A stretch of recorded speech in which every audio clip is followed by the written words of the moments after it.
आगे लेखिका कहती हैं कि चित्र लिखित सी मैं माया और छाया के इस अनूठे खेल को भर भर आंखों देखती जा रही थी। मतलब लेखिका को ऐसा प्रतीत हो रहा था ये छाया है या माया है। मतलब ये जो है, जो मैं देख रही हूँ, ये क्या ऐसा मुझे अपने मोह बंधन में बांधने वाला आकर्षण है या छाया मात्र है। तो छाया और माया का ये जो खेल था, इसको वो अपने आंखों से भर भर के देख रही थी। इस प्रकृति की सुंदरता को का जो है सौंदर्य का पान कर रही थी।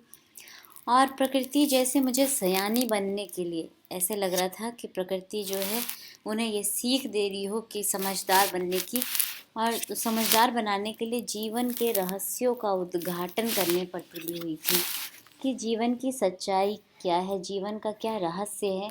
वह मानो उसको उद्घाटित करना चाह रही हो प्रकृति अपनी खूबसूरती के माध्यम से। धीरे धीरे धुंध की चादर थोड़ी छटी। मतलब जो धुंध था वो कम हुआ पहले से। अब वहाँ पहाड़ नहीं, दो विपरीत दिशाओं से आते छाया पहाड़ थे। और छाया पहाड़ थे मतलब पहाड़ की छाया मात्र दिख रही थी। और थोड़ी देर बाद ही वे छाया पहाड़ अपने श्रेष्ठतम रूप में मेरे सामने थे, क्योंकि अब जो है वो पहाड़ के बहुत करीब जा चुकी थी, तो वो अपने श्रेष्ठ रूप में अपने मूल रूप में उनके समक्ष थे। जीप थोड़ी देर के लिए रुकवा दी गई थी। मैंने गर्दन घुमाई। सब ओर जैसे जन्नत बिखरी पड़ी थी। ऐसे लग रहा था चारों ओर स्वर्ग ही स्वर्ग है। स्वर्ग अर्थात खूबसूरत। हमारी जो कल्पना है स्वर्ग की, वो खूबसूरत कल्पना है एक। ठीक है, कोई स्वर्ग के विषय में बुरा नहीं सोचता है। स्वर्ग मतलब चारों तरफ खूबसूरती होगी, तो इसलिए जन्नत कहा है इसे। नज़रों के छोर तक खूबसूरती खूबसूरती, मतलब जहाँ तक नज़र जा रही थी वहाँ तक केवल खूबसूरती ही खूबसूरती थी। अपने को निरंतर दे देने की अनुभूति कराते पर्वत, झरने, फूलों की अपने को दे अपने को निरंतर निरंतर दे देने की अनुभूति कराते पर्वत, झरने, फूलों, घाटियों और वादियों के दुर्लभ नज़ारे। वहीं कहीं लिखा था थिंक ग्रीन। मतलब वहाँ पर जो भी पर्वत थे, झरने थे, फूल, चारों तरफ खिले हुए फूल थे, घाटियाँ थी, वादियाँ थी, वो ऐसे दुर्लभ नज़ारे थे जिसे आसानी से नहीं देखा जा सकता है। ऐसे दुर्लभ नज़ारे वहाँ थे। और उसे देख करके जो है वो लेखिका जो है मानो आश्चर्यचकित थी, हतप्रभ थी। अपने आप को ऐसा लग रहा था उन्हें जैसे किसी तीसरी दुनिया में पहुंच गई हूँ। और वहीं पर कहीं पर लिखा हुआ था थिंक ग्रीन, हरा सोचो, मतलब हरियाली बरकरार रखो। आश्चर्य, पल भर में ब्रह्मांड में कितना कुछ घटित हो रहा था।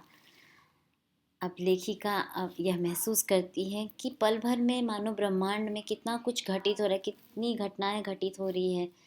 सतत प्रवाहमान झरने, लगातार बहते हुए झरने हैं। नीचे वेग से बहती तीस्ता नदी है। सामने उठती धुंध है। ऊपर मंडराते आवारा बादल हैं। मध्यम मध्यम हवा में हिलोरे लेते प्रियुता और रुंड्रोडेंड्रो के फूल हैं। मतलब कहाँ फूल हैं, कैसे कैसी हवाएं चल रही हैं, कैसे नदी बह रही है, किधर धुंध है, किधर बादल है। सब कुछ एक के बाद एक जो चित्र वो देख रही थी, जो चित्र नहीं, जो हकीकत वह देख रही थी, उसके विषय में कहती है ऐसे लग रहा था कि पल भर में मानो ब्रह्मांड में, यूनिवर्स में कितना कुछ घटित हो रहा है। और आगे कहती हैं चैर वेती और समय के इसी सतत प्रवाह में तिनके सा बहता हमारा वजूद। चैर वेती चलते रहो, मतलब कुछ भी रुका हुआ नहीं है, सब प्रवाहित है, सब गतिमान है। और मानो हमें चलते रहने की, आगे बढ़ते रहने की सीख प्रदान कर रहा है।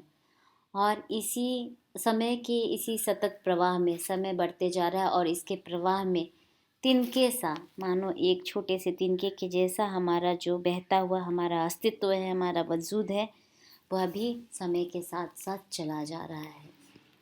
पहली बार एहसास हुआ जीवन का आनंद है यही चलायमान सौंदर्य। यह चलता हुआ सौंदर्य जो है, आगे बढ़ता हुआ सौंदर्य जो है, ये ऐसी जो सुंदरता है, यही जीवन का असली आनंद है। संपूर्णता के उन क्षणों में मन इस बिखरे सौंदर्य से इस कदर एकात्म हो रहा था, इस कदर एकात्म मतलब जुड़ रहा था कि भीतर बाहर की रेखा मिट गई थी। क्या भीतर है क्या बाहर है, ये जो बीच में एक रेखा थी वो मानो समाप्ति हो गई थी। आत्मा की सारी खिड़कियां खुलने लगी थी। ऐसे लग रहा था लेखिका को जैसे मानो वह ईश्वर के बहुत निकट है। सुबह सीखी प्रार्थना फिर होठों को छूने लगी थी। साना साना आपको बताया था, छोटे छोटे हाथ, साना साना मतलब छोटे छोटे हाथ जोड़ी कि तभी वह अतीन्द्रिय संसार, इंद्रियों से हट करके जो बनाया हुआ एक संसार था, मानो वह खंड खंड हो गया, मानो वह टूट गया हो। वह महाभाव सुखी टहनी सा टूट गया। वो जो महान भाव आए थे वह टहनी, सुखी टहनी की तरह टूट गया। दरअसल असल में यह हुआ कि मंत्र मुग्ध सी मैं तंद्रिल अवस्था में ही, नींद की अवस्था, तंद्रिल अवस्था मतलब नींद की अवस्था में मंत्र मुग्ध, मुग्ध पूरी तरह से मुग्ध होकर के थोड़ी दूर निकल आई थी और अचानक पाँवों पर ब्रेक सी लगी, जैसे समाधि में कोई चला गया हो और उसमें नृत्य करते हुए किसी आत्मलीन नृत्यांगना के नुपुर अचानक टूट गए हों। जैसे कोई नृत्य करती हुई नृत्यांगना जो बहुत लीन होकर के नृत्य कर रही हो, उसके नुपुर, उसके पैर की जो पायल है वो टूट जाए, उसी तरह से अचानक ये अपनी निद्रा अवस्था से मानो उठी और वो सारा जो भी उन्होंने एक संसार रचा था वो मानो उसके टुकड़े हो गए हों। मैंने देखा इस अद्वितीय सौंदर्य से निरपेक्ष कुछ पहाड़ी औरतें पत्थरों पर बैठी पत्थर तोड़ रही थी।